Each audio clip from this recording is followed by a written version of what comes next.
Coucou tout le monde, aujourd'hui je vais vous parler de l'art du bonheur qui a été écrit par le Dalai Lama. Alors plus exactement, l'art du bonheur, c'est un recueil d'échanges qui ont eu lieu entre le Dalai Lama et un psychiatre américain, Howard Cutler. Alors j'ai lu ce livre moi, il y a quelques temps, je l'ai trouvé très agréable à lire parce que c'est très fluide, hein, c'est un dialogue en fait, des morceaux de dialogue. Et ça présente la théorie bouddhiste, mais de manière très simplifiée, et surtout avec un axe, une approche, comment pratiquer tous ces principes très simples, très concrets au quotidien, quand on a une vie très occupée, qu'on vit en Occident et qu'on ne médite pas toute la journée. Donc j'ai trouvé ça très instructif. Alors première petite critique quand même que je peux émettre sur ce livre, mais en même temps c'est un petit peu mon défaut à moi, c'est que je suis assez perfectionniste. Moi j'aime beaucoup apprendre et surtout j'aime quand je me penche sur une question, avoir l'impression d'avoir fait le tour du sujet, d'avoir appris plein de choses. Et alors c'est un peu un défaut, hein, parce qu'en fait souvent je veux tellement bien faire que je ne fais rien parce que je veux toujours tout savoir avant de mettre en pratique et voilà, c'est vraiment un défaut. Donc c'est une critique mais qui est très personnelle, très subjective et qui est à prendre en fait avec des pincettes. Donc c'est vrai que c'est un livre, si vous voulez, qui est très inspirant, qui donne envie de faire des choses, mais on ne va pas dans le détail de la pensée bouddhiste. C'est très simplifié, donc voilà, c'est plutôt des principes essentiels et surtout des petites idées d'action au quotidien. Ce qui en fait est quand même l'essentiel de ce qu'il faut retenir. Donc voilà, c'est une critique encore une fois très subjective. Alors si je devais résumer ce livre en une phrase, ce serait celle-ci. Pour être heureux, il faut apprendre à remplacer nos états mentaux négatifs par des états mentaux positifs et à développer la compassion. Voilà ce qui pourrait être la phrase clé de ce livre.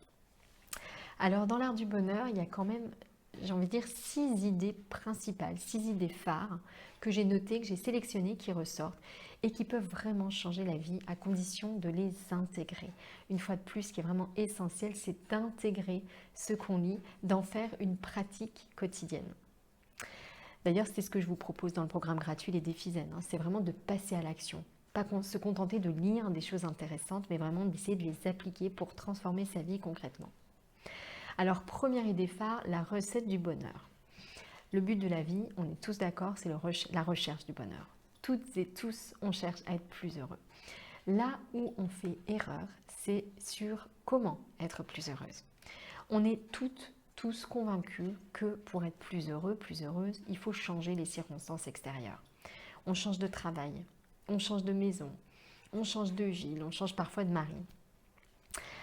Et en fait, ce qui se passe, c'est qu'après la petite période d'euphorie qui suit ce changement, et bien souvent on revient en fait à son niveau de bonheur qu'on connaissait avant.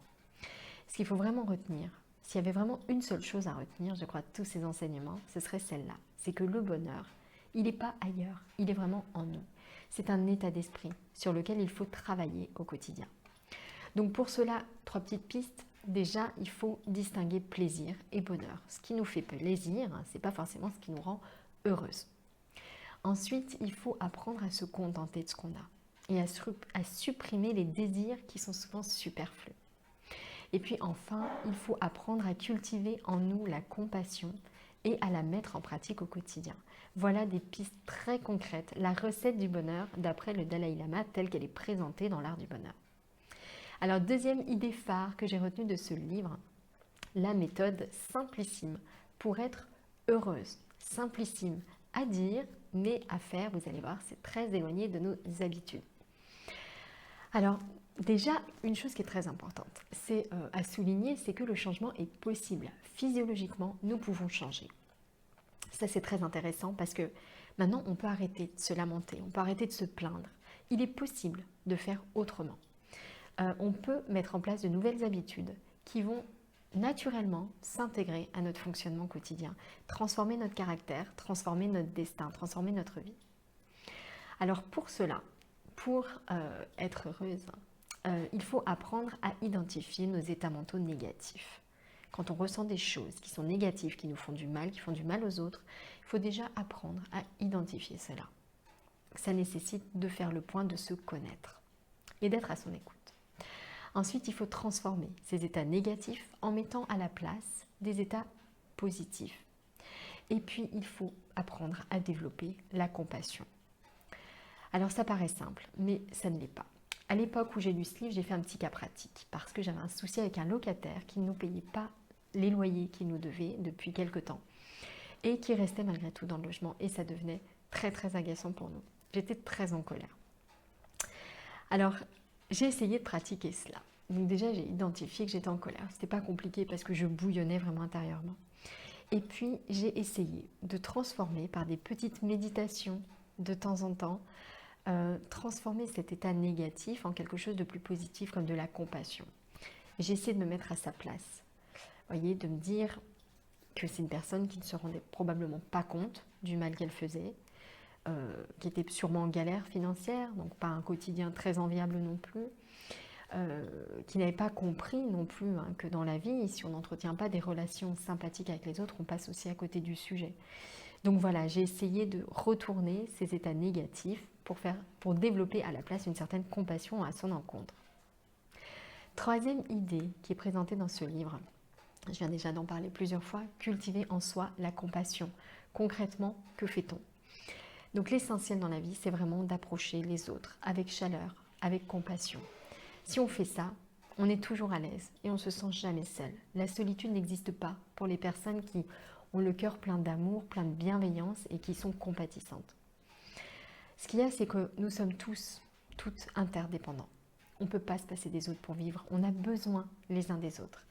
Donc l'idée est vraiment de créer avec chacun des liens authentiques, fondés sur ce qu'on partage tous, notre humanité, notre envie d'être heureux. On a tous un point commun énorme avec les autres. Donc c'est vraiment d'essayer de se ramener toujours à ça pour avoir des liens authentiques avec les personnes qu'on croise, les personnes qui nous entourent. Alors voir les points communs qu'on a avec les autres, cette volonté d'être heureux, se mettre également à la place des autres en toute situation, avant de juger quelqu'un, c'est vraiment de se mettre dans ses baskets, d'essayer de se mettre dans sa peau, de voir ce qui se passe. Il y a également une autre pratique pour développer la compassion au quotidien, c'est la pratique du Tonglen dans le bouddhisme. C'est vraiment une pratique qui vise à imaginer l'autre souffrir. Quand on imagine l'autre souffrir, il se passe quelque chose en nous, on ne le supporte pas. Ce sentiment de l'insupportable devant la souffrance de l'autre, il fait grandir la compassion. Donc cette pratique, elle vise aussi à cela, à imaginer ces choses insupportables pour faire grandir en nous la compassion, l'envie de rendre les autres plus heureux. Quatrième idée phare de l'art du bonheur, la juste attitude pour transformer la souffrance. Dans son livre, le Dalai Lama évoque la douleur et la souffrance. Et il nous propose de reconnaître, il nous invite à reconnaître que la souffrance fait partie de la vie. C'est pas une anomalie, c'est pas quelque chose à éliminer. Par contre, ce qu'il est important de faire, c'est d'apprendre à l'identifier et surtout d'apprendre à s'affranchir des quelques causes principales de la souffrance telles qu'elles sont présentées dans le bouddhisme. C'est l'ignorance, le désir et l'aversion, les trois fléaux en fait qui causent nos principales souffrances. Donc accepter la souffrance au quotidien plutôt que de chercher à la fuir en ayant des conduites d'éviction comme l'alcool, les drogues, même l'alimentation abusive, la consommation à outrance, les distractions sans but précis. C'est donc se mettre à la place de l'autre pour élargir sa façon de voir les choses. Et puis c'est également accepter que la douleur, elle a son utilité. Si vous voulez, entre la douleur et la souffrance, la douleur, c'est quelque chose donc, qui est utile, qui existe, qui est présent. La souffrance, derrière, on rajoute beaucoup de choses. Il y a la peur de ce qui se passe, il y a le sentiment de ça ne sert à rien, il y a l'incompréhension, il y a l'injustice. Donc faire un travail sur sa douleur, c'est accepter que la douleur, elle est utile, elle sert à quelque chose, qu'elle est là malgré tout, que l'accepter, c'est la juste réaction à avoir, notre juste place, elle est là. Et puis il y a une pratique que je trouve également très intéressante dans le bouddhisme pour mieux accepter sa douleur. C'est de penser aux autres personnes qui ressentent cette même douleur, qui souffrent également. De penser à celles qui souffrent autant, à celles qui souffrent encore plus. Voilà, et simplement penser à ce lien qui se crée entre nous quand on ressent cette douleur, quand on a cette souffrance. Cinquième idée que j'ai trouvée très intéressante dans l'art du bonheur, c'est quelques astuces pour surmonter les obstacles. Les obstacles qu'on traverse tous au quotidien. Donc, Déjà, une chose qui est très très utile, qui fonctionne très très bien, quand on sent qu'il y a des épreuves, des choses qui sont pénibles à vivre, c'est de faire renaître en nous le sentiment d'urgence. C'est méditer sur la mort, par exemple. On sait tous que notre vie est limitée, mais souvent on oublie, on fait abstraction de ça et on se laisse emporter dans des choses et on négative les choses. Stop, notre vie elle va prendre fin tôt ou tard, on ne sait pas quand, on ne sait pas comment. Donc l'idée c'est vraiment de garder cela en tête. Est-ce que ça vaut le coup de passer autant de temps, de négativer autant certaines choses, certains détails? Voilà, donc revenir un petit peu à la vie, à la mort, à ce sentiment d'urgence qui doit nous habiter, c'est vraiment une technique que je trouve très intéressante pour surmonter les obstacles. Autre chose qui est présentée dans ce livre, et d'ailleurs qui rejoint un défi zen qu'on vient juste de suivre, gérer sa colère, c'est d'apprendre à se mettre à l'écoute de ses émotions et d'apprendre à développer sa patience pour éradiquer la colère. Dans le bouddhisme, la colère, c'est un véritable poison. Ça nous rend malheureux, ça nous détruit la colère. Donc, ce qu'il nous propose de faire, c'est vraiment d'apprendre à écouter notre colère. Qu'est-ce qui se passe quand je suis en colère? Et à toujours essayer d'agir avec compassion, par souci de l'autre, et pas sous le coup, sous l'emprise de la colère. Et autre conseil que j'ai également trouvé très intéressant, et d'ailleurs que j'ai expérimenté il n'y a pas très longtemps quand j'ai animé l'atelier Bonne Résolution, quand on a le trac de faire quelque chose, une très bonne méthode consiste à vraiment se dire qu'on fait ça pour les autres. On ne fait pas pour soi. Donc arrêtez de se focaliser sur son ego, sur son moi. L'idée, c'est vraiment de s'imaginer qu'on va essayer de rendre service aux autres, de leur faire passer un bon moment, d'être le plus utile possible. Et en agissant de cette façon, même si on se plante, ben on sera heureuse parce qu'on a agi dans l'intérêt des autres. Et sixième idée phare de l'art du bonheur, donc le b.a.-ba d'une vie spirituelle. Comment mener une vie spirituelle au quotidien, quand on vit en Occident, quand on fait plein de choses, etc. Alors dans l'art du bonheur, le Dalai Lama nous dit quelque chose qui m'a interpellée.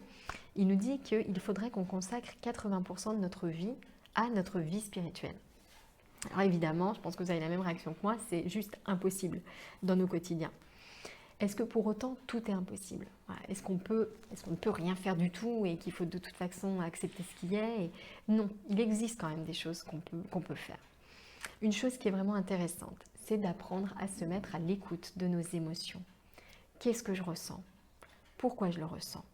Et d'avoir toujours à cœur, quand on ressent quelque chose de négatif, de le comprendre pour en tirer un enseignement et d'activer plutôt les habitudes positives à la place. Ça, c'est quelque chose, on revient souvent là-dessus dans les défis zen et c'est vraiment quelque chose d'important à mettre en place. Autre chose, c'est de vraiment s'entraîner, s'évertuer à mettre de la bonté, de la compassion dans nos relations avec les autres. C'est d'essayer d'être toujours au service des autres, de leur faire plaisir, de leur apporter quelque chose. C'est d'avoir toujours en tête que la personne qui nous croise, mais il faudrait qu'elle soit encore plus heureuse après nous avoir vus qu'avant de nous avoir vus. Alors vraiment, je vous invite, si vous ne l'avez pas encore fait, à rejoindre le programme gratuit que je vous propose, les défis zen, qui n'existe d'ailleurs nulle part ailleurs, et qui vous invite à mettre en place une habitude positive par semaine pour mieux vous connaître, pour développer justement ces habitudes positives, pour apprendre à mieux se comprendre également, pour aller davantage vers les autres, etc. Je vous souhaite une très bonne fin de journée. Je vais mettre un petit lien ici pour rejoindre l'aventure des défis zen si vous n'êtes pas encore inscrite. Et je vous donne rendez-vous très bientôt pour une nouvelle vidéo. Si vous avez aimé celle-ci, merci de la commenter, de la partager, de l'aimer. C'est vraiment très important pour que je continue. Très belle fin de journée à tous. À bientôt.